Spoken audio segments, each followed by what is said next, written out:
குளிக்க வைக்கிறப்ப ஏன் குழந்தைங்க அழுகுங்கிற உண்மை தெரியுமா?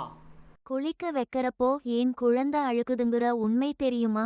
குளிக்கும் போது இப்படி எது செய்தாலும் அவர்களின் அழுகைதான் அங்கு மொழியாக இருக்கும்.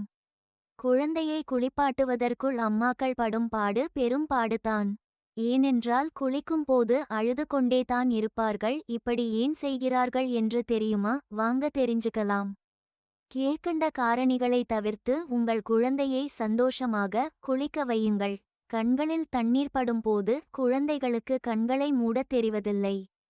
எனவே தொடர்ந்து கண்களில் தண்ணீர் படும்போது குழந்தை அழத் தொடங்குகிறது.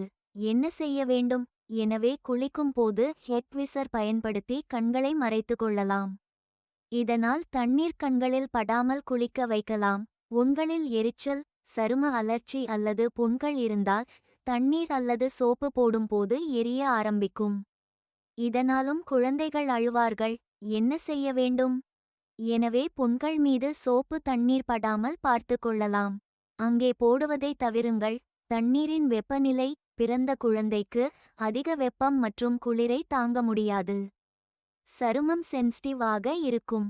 எனவே குளிக்கின்ற நீர் 37°C இருந்தால் போதும். என்ன செய்ய வேண்டும்?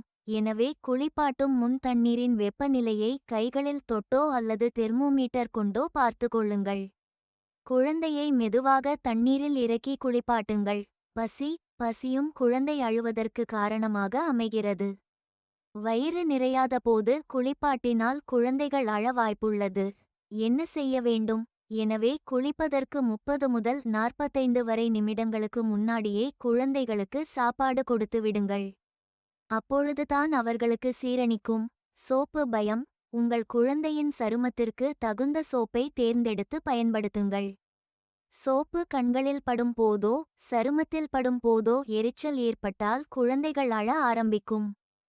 என்ன செய்ய வேண்டும்? குழந்தை நல மருத்துவரை அணுகி உங்கள் குழந்தைக்கு தகுந்த சோப்பை தேர்ந்தெடுத்து கொள்ளுங்கள். குழந்தைகளுக்கான பிரத்யேக சோப்பு மற்றும் சாம்புவை மட்டும் பயன்படுத்தவும். பெரியவர்களுக்கு பயன்படுத்தும் சோப்புகள் வேண்டாம். சோர்வாக இருத்தல். குழந்தைகள் சோர்வாக இருந்தால் தூங்கதான் நினைப்பார்கள். அந்த சமயங்களில் நீங்கள் குளிப்பாட்டும் போது அழத் தொடங்குவார்கள். குறிப்பாக இரவில் படுப்பதற்கு முன் குளிக்கும் சமயங்களில் இது ஏற்படும். என்ன செய்ய வேண்டும்? எனவே படுப்பதற்கு சில மணி நேரம் முன்பாகவே குழந்தையை குளிக்க வைத்து விடுங்கள். தூங்கிற பிள்ளையை எழுப்பி குளிப்பாட்ட வேண்டாம். இதனால் அவர்களின் தூக்கமும் பாதிக்கப்படாது. வேகமாக தண்ணீர் ஊற்றுதல். பிறந்த குழந்தையை குளிப்பாட்டுவது ரொம்ப கஷ்டமானது. குளிக்கும் போது அவர்களுக்கு செலகழியமாக இருந்தால் மட்டுமே அழாமல் இருப்பார்கள். என்ன செய்ய வேண்டும்? குழந்தைகளுக்கு மடமடவென்று தண்ணீர் ஊற்றாமல் பஞ்சு மூலம் ஒற்றி எடுக்கலாம். மெதுவான குளிப்பாட்டல் குழந்தைக்கு செலகழியமாக இருக்கும். குளியலறையில் இருக்கும் வெப்பநிலை, அழுக்கு, தூசி போன்றவை குழந்தைக்கு எரிச்சலை ஏற்படுத்தும். அதனால் குழந்தை குளிப்பதற்கு அழக்கூடும். என்ன செய்ய வேண்டும்? எனவே குளியலறை வெதுவெதுப்பான சூழலிலும் அழுக்கு தூசிகள் இல்லாமல் தூய்மையாக இருக்க வேண்டும். மேற்கண்ட டிப்ஸ்கள் மூலம் உங்கள் குழந்தைகளை சந்தோஷமாக குளிப்பாட்டுங்கள்.